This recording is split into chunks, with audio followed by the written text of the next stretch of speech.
Hello à tous, merci de m'écouter. Aujourd'hui, ça va être un épisode jus de cerveau. Ce sont des épisodes un peu spontanés, aucune trame, des sujets qui me viennent par rapport à ce que je vis au quotidien. Et, euh, et le sujet dont je voulais vous parler, c'est toujours cette manière de prendre ses décisions. Je vous en ai déjà parlé dans plusieurs épisodes. Et j'ai conscientisé en tout cas ma manière de prendre mes décisions à un autre degré. Et je vais vous donner un exemple spécifique. Il y a dans ce que je transmets plusieurs manières de prendre ces décisions. Il y a les décisions qui sont prises à partir de son autorité intérieure en Human Design. L'autorité intérieure, c'est sa boussole intérieure, c'est celle qui va nous guider au-delà du mental. Et puis, il y a cette manière de prendre des décisions qui m'a été transmise en coaching, tu prends une décision et puis si tu as des peurs, tu viens équilibrer tes peurs pour que ça neutralise en fait tes peurs et que tu puisses bah, cheminer, on va dire, en direction de la décision que tu as prise. Le problème avec ce type de prise de décision, c'est que tu peux pas savoir quand est-ce que c'est une décision prise du mental ou si c'est une décision qui est en alignement avec ton essence, avec qui tu es vraiment. Et le Human Design, le challenge, c'est que tout le monde ne sait pas utiliser son autorité intérieure et que il faut apprendre à l'utiliser et qu'il y a tellement de subtilité dans la manière d'expérimenter que ça demande plusieurs mois, plusieurs années de pratique avant de pouvoir savoir prendre des décisions à partir de son autorité intérieure en Human Design. Et ce que j'ai expérimenté ces derniers mois/années, c'est ce que j'enseigne à mes clientes. Donc là, ce que je vais vous dire, c'est pépites pour les personnes qui sauront recevoir. C'est à partir de quel espace on prend nos décisions.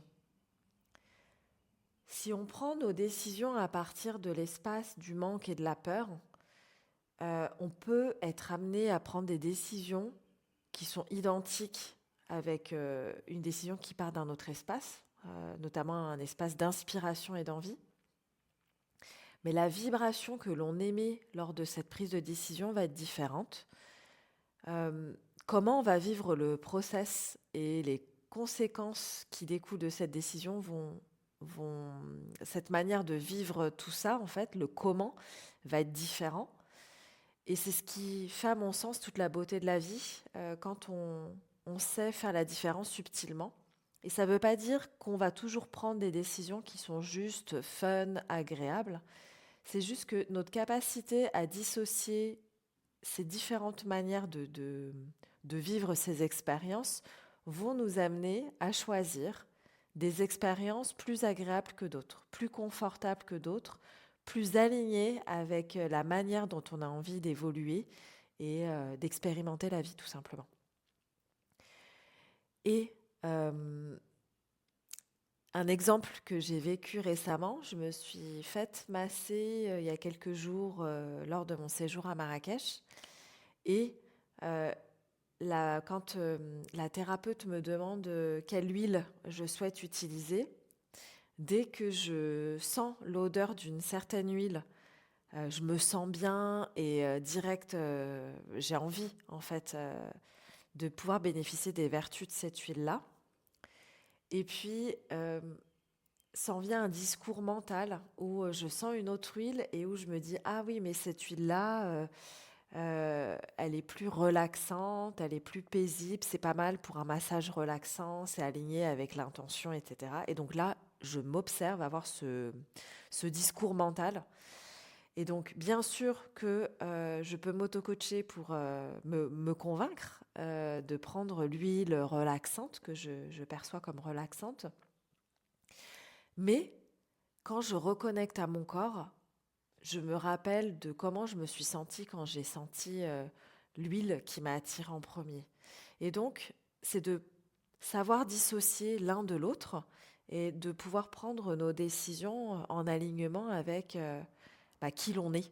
Donc, euh, est-ce que j'ai envie de suivre mon bullshit mental qui m'indique une huile, ou est-ce que j'ai envie de suivre ce que mon corps m'a indiqué de manière spontanée, donc j'ai une autorité sacrale en Human Design, une réponse spontanée de mon corps et de comment je me suis sentie en sentant cette huile-là. Et j'ai choisi de respecter les signaux de mon corps. Encore une fois, c'est hyper subtil de pouvoir différencier ces deux aspects dans la prise de décision. Il n'y en a pas que deux à mon avis, mais là, en tout cas, je vous en décris que deux. Et c'est s'autoriser en fait à ne pas pouvoir justifier ses choix et à revenir dans son corps pour s'observer. Moi, je sais que par exemple, quand j'ai senti cette première huile, celle qui tout de suite m'a réveillé un grand oui, c'est de me réancrer dans mon corps à ce niveau-là pour m'observer, avoir ce sourire, avoir peut-être ce front qui est apaisé ou qui n'est pas sollicité au niveau de la ride du lion, là, quand on est un peu crispé, là, c'est un front qui était apaisé, un sourire sur les lèvres, une envie, en fait, de sentir plus longtemps cette odeur, etc. Et donc de s'observer dans le corps comment notre corps réagit et vers quoi il nous guide. On n'a pas tous la même autorité en Human Design. Mon autorité sacrale se manifeste de cette manière-là, mais par expérience et par le fait d'avoir guidé des personnes qui n'ont pas une autorité sacrale, je peux vous dire, je peux vous confirmer que c'est aussi efficace chez d'autres personnes qui n'ont pas une autorité sacrale. Donc c'est de reconnecter au corps et de s'observer, de savoir comprendre les messages que notre corps nous indique et s'autoriser à suivre ses décisions parce que aucune décision n'est mauvaise, mais comme je vous le mets souvent en story, c'est l'expérience qui va être impactée, comment on va se sentir tout du long de cette expérimentation et qu'est-ce qu'on a envie de vivre en fait, tout simplement. Voilà, c'était l'épisode de Jus de cerveau du jour concernant la manière dont je prends mes décisions. Pas toujours, mais en tout cas, c'est un exemple que j'avais envie de vous partager et vous inviter à expérimenter cette reconnexion au corps et cette déconnexion un petit peu du mental, parce que le mental est fort sollicité, notamment dans notre quotidien, dans notre travail, et de revenir au corps, parfois, ça fait juste du bien. Voilà, je vous dis à la semaine prochaine pour un nouvel épisode.